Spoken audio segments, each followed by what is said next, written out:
1 in the morning, a hotel lobby in Provenza, and I'm standing behind a guy who doesn't understand what's happening to him. He's maybe 45, sunburned in that specific way that says he landed 4 days ago. There's a woman with him, young, and he's got his passport out already because he's a considerate guy. He's read the forums, he knows the drill. He slides it across. The clerk takes it, scans it, hands it back. Then the clerk looks at her and says one word, cedula. She reaches for her phone. And the clerk, I want to be precise about this, the clerk does not get angry, doesn't sigh, doesn't do anything at all. He just stops.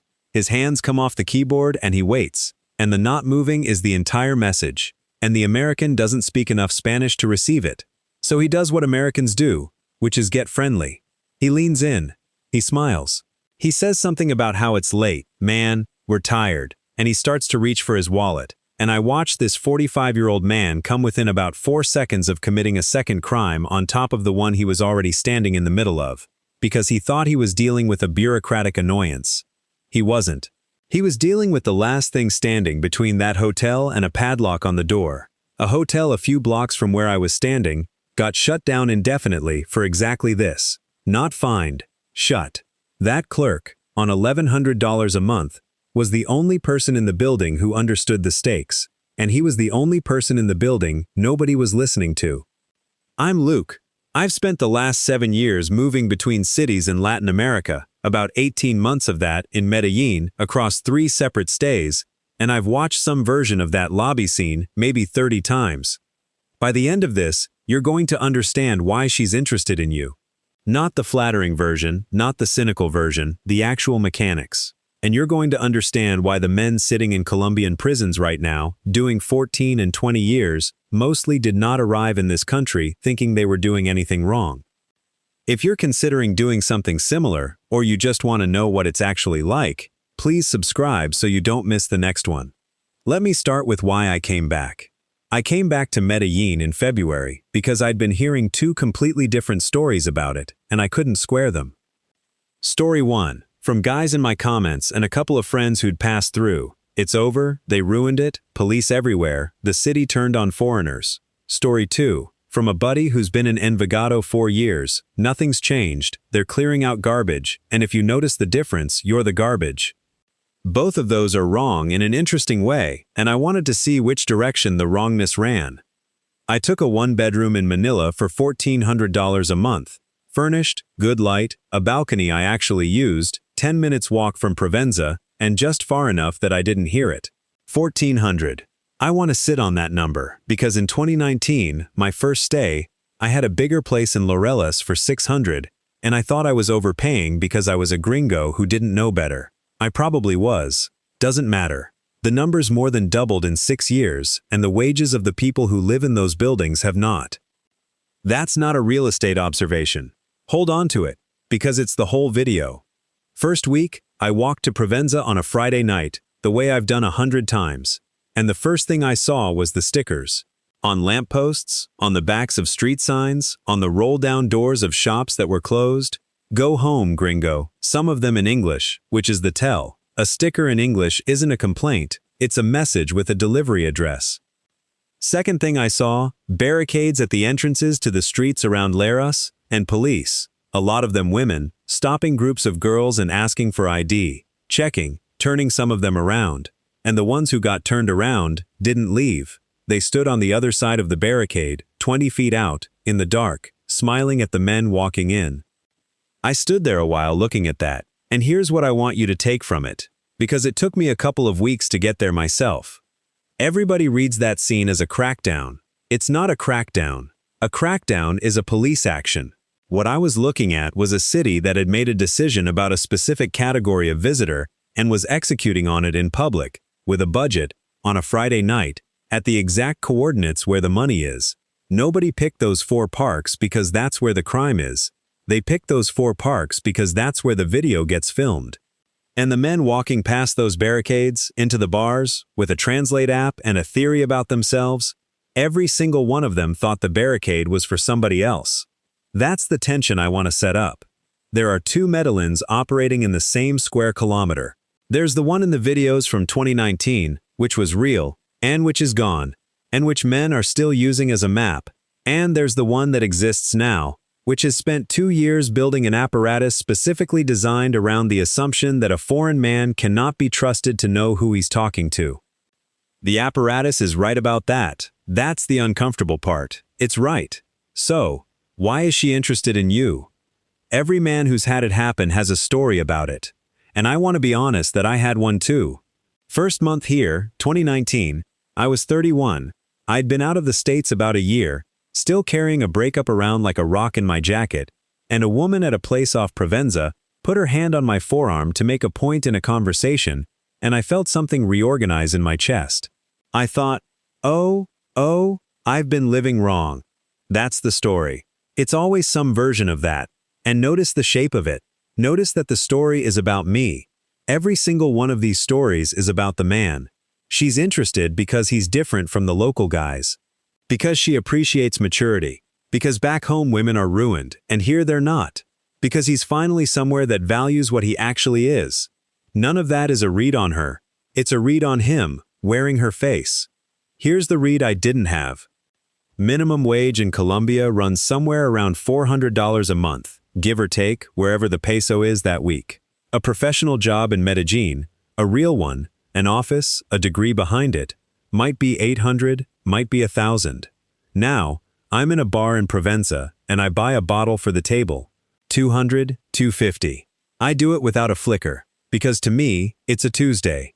I have just spent, in 90 seconds, more than half of what a woman at that table earns in a month, and I have done it in a way that communicated that it didn't register. That's not seduction, that's information. It's the loudest thing in the room, and I'm the only one who can't hear it. Because to me, I'm a guy at a bar. To everyone else in that building, I'm a category. And the category has a price, and a set of scripts, and a set of people who work it professionally. I didn't walk into a bar. I walked into a market, wearing a sandwich board with my net worth on it, and then I spent the evening wondering whether she liked my jokes. A guy I know named Julian, Colombian, 36, worked out of the same co-working spot as me in Laureles, one of those people who's friends with everyone in a 15-block radius, took me out one night in month 2 of that first stay, not to a tourist place, a spot in Laureles where they weren't going to seat us next to a bachelor party. And at some point I said something dumb about how different the energy was here, and he laughed at me. Not cruelly, he laughed the way you laugh at a dog that's proud of something. He said, "You know why the energy's different? Because in Poblado they can smell you. Here they can't. Here you're just a tall guy with bad Spanish." I've thought about that sentence for 6 years. Because it dismantles the whole thing. The theory is that it's the country, that there's something in the water, something in the culture, some quality of the women here versus the women there. And I want to be very clear, because this is where most channels in this space go stupid. It is not about what women here are like. There's no such thing as what women here are like. 5 million people live in this valley, and they've got 5 million different reasons to get out of bed. It's about what you are in that specific context. And what you are, standing in Provenza on a Friday, is a foreign man with dollars in an economy where dollars are the scarcest thing there is. That's not an insult. That's just your position on the board. And your position on the board is doing about 90% of the work you've been crediting to your personality. 3 tables over from Julian and me, different night, back in Poblado. I watched 4 American guys, all 40s, bottle service, 4 women at the table. The men were having a great time. Loud, generous, the kind of loud that comes from thinking you're the story. And the women were not having a bad time. That's the part nobody tells you. They weren't miserable. They were working. And I don't mean they were sex workers. That's a different thing, and I'll get to it. I mean it was a shift. They had a job that night, and the job was that table. And one of them was clearly running it. And every 20 minutes, she'd do a small thing with her eyes, and the energy would reset. The men thought they were on a date. And they weren't wrong, exactly. They just didn't know they were also a line item. That's the thing I want in your head before anything else. It's not binary. It's never binary. Every man who thinks about this thinks about it as 2 boxes: she's genuine, or she's a prostitute. Those boxes are useless here. What exists is a gradient, and almost everything happens in the middle of it, and the middle has no name and no rules, and you cannot see the edges of it from inside. I want to know, How many of you watching this are seriously thinking about doing something similar? Drop the city you're thinking about in the comments. I read all of them. Which brings me to Catalina, and to the 7 months where I was the guy at the table. She was not a sex worker. I need to say that flatly because I know how it sounds when I compress it. She had a job. She had an apartment before she met me. She had a mother in Bello who did not like me and was right not to. She was, by any definition I had at the time, my girlfriend. It cost me about $23,000. And here's why I still bring it up 6 years later. Not one of those dollars was ever handed over in a way that would have set off an alarm. There was never a moment. There was never a conversation. It went like this. Month 1, I'm paying for dinners. I make more, that's normal. I'd do that anywhere. Month 2, we move in together. And it makes sense for me to cover the place because my name's on it, and I make 8 times what she makes. Month 3, her phone dies and I'm not going to make my girlfriend walk around Medellín without a phone. Month 4, Cartagena, and obviously I'm not asking her to split Cartagena. Month 5, a cousin needs a procedure, and there's a number, and the number is $1,900. Month 6, a laptop for her sister, for school. Month 7, another number, bigger, vaguer. Every single one of those, taken by itself, is a thing a decent man does for someone he cares about. I'd make most of those same calls today. That's what makes it a trap instead of a scam. I found out how it ended in the dumbest possible way. A mutual friend, a slip, a detail that didn't fit, and then 24 hours of my stomach doing things. I'm not going to relitigate it here, because that's not the useful part. The useful part is this. My mistake was not that I got fooled. Some of it, honestly, was probably real. I think she liked me. I think both things were true at once, and that's exactly what I couldn't hold in my head at the time. My mistake was believing there was a version of that relationship where the money wasn't the structure. There wasn't. There was never a version. The money was the beam the whole house sat on from the first dinner, and everybody in the building knew it except me, and I was the one who'd paid for the building. That's the misread. Not, is she lying? The misread is thinking you can be in that economy and somehow not be in it.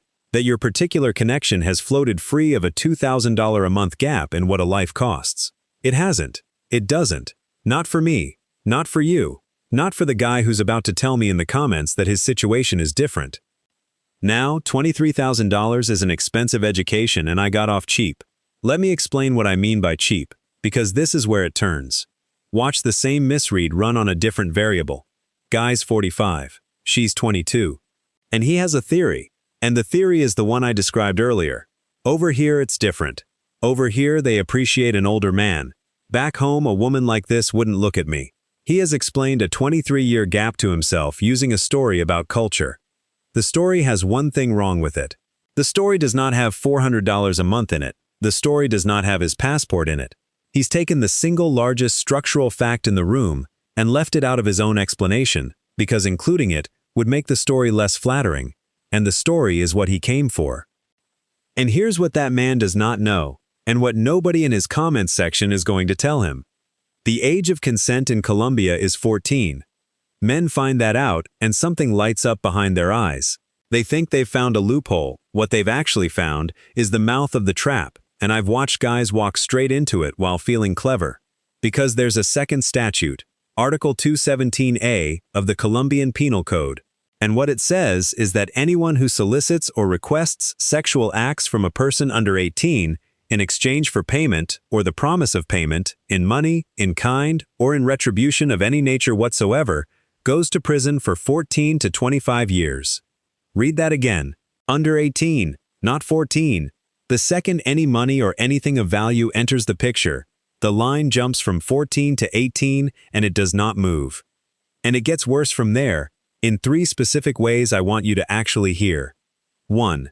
The statute says, in writing, that her consent is not a defense. It's not an argument you get to make badly. It's not a thing your lawyer fumbles. It is written into the law that it does not count. Her saying yes, her wanting to, her having pursued you, legally irrelevant. The legislature saw that argument coming and closed the door before you were born. 2. The sentence increases by 1/3 to 1/2 if the person doing it is a tourist or a traveler, foreign or Colombian. You are not incidentally caught by this law. You are the reason it exists. They wrote you into it as an aggravating circumstance. 3. And this is the one that should make you put your phone down. The crime is complete when you ask. Not when something happens. Not when money changes hands. The asking is the crime. Colombia's Supreme Court went out of its way to restate that this year, and while they were at it, they said something else. That the word client is the wrong word for a man in that position. That it's a word that softens what he is. That the correct word names him as the person creating the demand. That's the Supreme Court of the country you're standing in, doing vocabulary work, specifically so men like you can't hide inside a friendly noun. Retribution of any nature. Sit with that phrase, not cash in an envelope, any nature. Dinner, a phone. This month's rent. A plane ticket to Cartagena. A pair of shoes. The court is not going to be moved by the fact that you called it a date, because from where the court sits, I called it a date, is what all of them say. So run it. You're 40. You meet a 19-year-old on an app. Except she's 17 with a cedula that isn't hers, or is hers and is wrong, or is real and you couldn't read it anyway, because you've been in the country 9 days and you don't read Spanish, and you have never in your life looked closely at a Colombian identity document. You buy her dinner, you take her back to your Airbnb. You have just committed a crime carrying 14 to 25 years, plus an enhancement for being a tourist, and your 2 defenses, I didn't know, and she said yes, are the 2 defenses the statute specifically anticipates and eliminates. And you cannot tell. That's the whole thing. That's the entire video in 4 words. You cannot tell. Not from a photo. Not from a conversation in a language you half speak. Not from a bar at 1 in the morning, in a valley where a lot of people have very good reasons to be somebody else that night. This is not a skill you have, and it's not a skill you're going to develop in a 90-day stay. Mine isn't that good, and I've been here 18 months. So what does it actually take to be here intelligently? Here's the tactical part, and it's shorter than you'd think, because most of it follows from one idea. Start with the apparatus, because you're going to run into it whether you plan for it or not, and I promise it will feel personal, and it is not. That clerk asking for a physical cedula, no photos, no screenshots, no police report about a lost ID, that's Law 679. That's not the hotel being difficult, that's the hotel's license. Unregistered visitors don't go up to rooms. Under 18s don't go up to rooms at all, unless a parent is standing there with paperwork. When the guy in front of me got stonewalled, he thought he'd met a job's worth. He'd actually met the one part of the system that was trying to save him. Then there's the thing that got closed in the last 2 years, which was the loophole everybody used, the Airbnb. The whole idea was that the apartment has no front desk, so nobody's checking anything. Medellín noticed.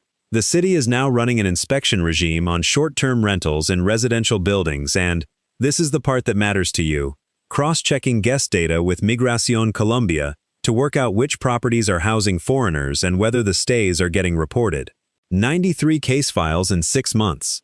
Dozens of places operating with no license at all. Laureles had the most, then San Cristobal, then Poblado. Translation: the anonymous apartment is not anonymous anymore. And when they came for a 46-year-old American this year, they found him in exactly that. A short-term rental in El Poblado, with a 14-year-old girl who was still in her school uniform. He'd found her on social media. They found him because somebody in the building called 122. Somebody in the building called it in. Hold that one. Then there's the airport, which is where this whole thing has been shifting, and where most of you will encounter it first without ever knowing it happened. There's a program called Angel Watch. American program, Homeland Security, been running with Colombia a couple of years now. Before you land, the United States tells Colombia who's on the plane. If you're on a registry back home, they know at the gate, not at immigration, at the gate, in the country you left.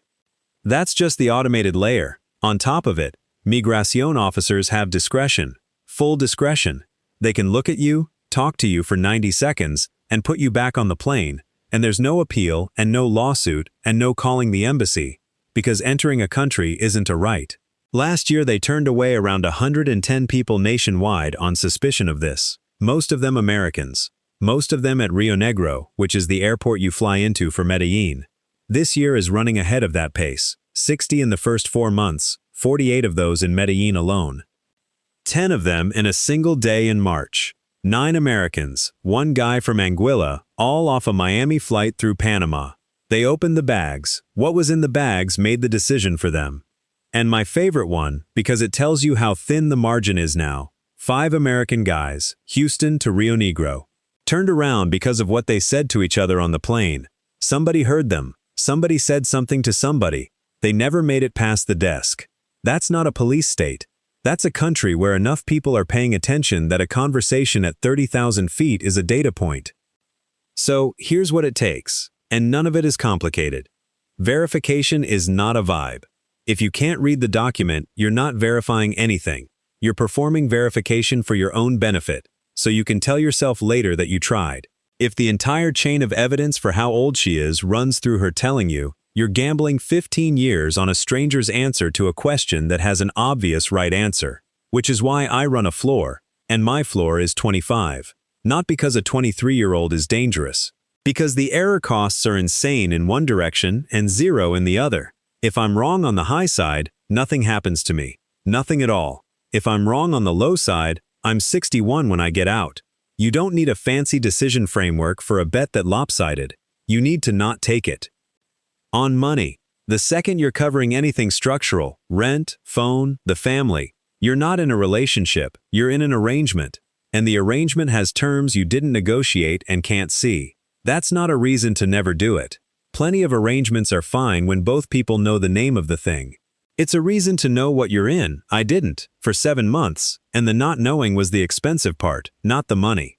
On apps, the State Department put out a warning about dating apps in this city after 8 Americans were killed in a 2-month stretch. Lured to a hotel, a bar, a restaurant. Drugged, robbed, sometimes worse. The mayor's office counted 32 dead foreigners in a single year. So public place, one you picked, first 3 times, no exceptions. And if she's steering hard toward one particular bar, that's not chemistry. That's a venue with a percentage. And register everyone, every time. The front desk asking is a feature. Let it work. But the real thing, the one that makes most of the tactical stuff unnecessary, is that the guys who do well here are the ones whose lives aren't organized around this. I've watched both types for 6 years, and it isn't close. The guy who flies in for 12 days with this as the itinerary gets eaten, every time, because he's got a clock running, and the market can smell a clock from across the room. The guy who moves here, works, grinds through Spanish for a year until he can actually hear what people are saying about him, has a gym, has friends who aren't foreigners, and then meets somebody the way a person meets somebody anywhere. That guy's fine. Fine in a boring way. Nothing happens to him. And that's not a moral point. I don't care what you do. It's mechanical. The market can only find you if you walk into the market. Julian's line, 6 years later, is still the most useful sentence anybody said to me about this city. In Poblado they can smell you. In Laureles, you're just a tall guy with bad Spanish. Being just a tall guy with bad Spanish is the whole strategy. It's not a consolation prize, it's the thing. So, why is she interested in you? Sometimes she just is. I want to say that plainly because I've spent 30 minutes taking a hammer to the flattering version, and I don't want you walking away with the cynical version instead, which is just as lazy and wrong in exactly the same shape. People meet people. It happens here like it happens everywhere. But you will not be able to tell the difference from inside it. Not at month 1. Not at 40. Not at 1 in the morning in Provenza, with a Translate app and a story about yourself that you flew 5,000 miles to hear out loud. And the entire architecture of that city, the barricades, the front desk, the flight manifest, the statute with your tourist status written into it as an aggravating factor, all of it exists because a very large number of men were completely certain that they could tell. Here's what I actually want you to leave with. The men doing 14 years in Colombian prisons mostly did not fly down here looking for a child. That's the part everybody gets wrong, and it's the part that makes it dangerous. They flew down here looking for a story about themselves, and the market sent whoever the market had, because that's what markets do, and by the time she was standing in front of them, the only thing between those men and the rest of their lives was a question they didn't ask. They didn't ask because asking would have ruined the story. That's it. That's the entire distance between a good decade and a bad one. One question a man declined to ask, because he'd come a long way to feel a specific way, and the question was in the way. Ask it. Ask it every time. Ask it when it's awkward. Ask it when it kills the mood. Ask it when she's obviously 28 and it makes you look paranoid. The cost of asking is 30 seconds of feeling like an idiot. You've paid a lot more than that for a lot less. If you got something from this, hit subscribe. I'm in a different city every few months, and the next couple of videos are about what actually happens to your money down here. The stuff nobody puts in the cost of living spreadsheets. See you on the road.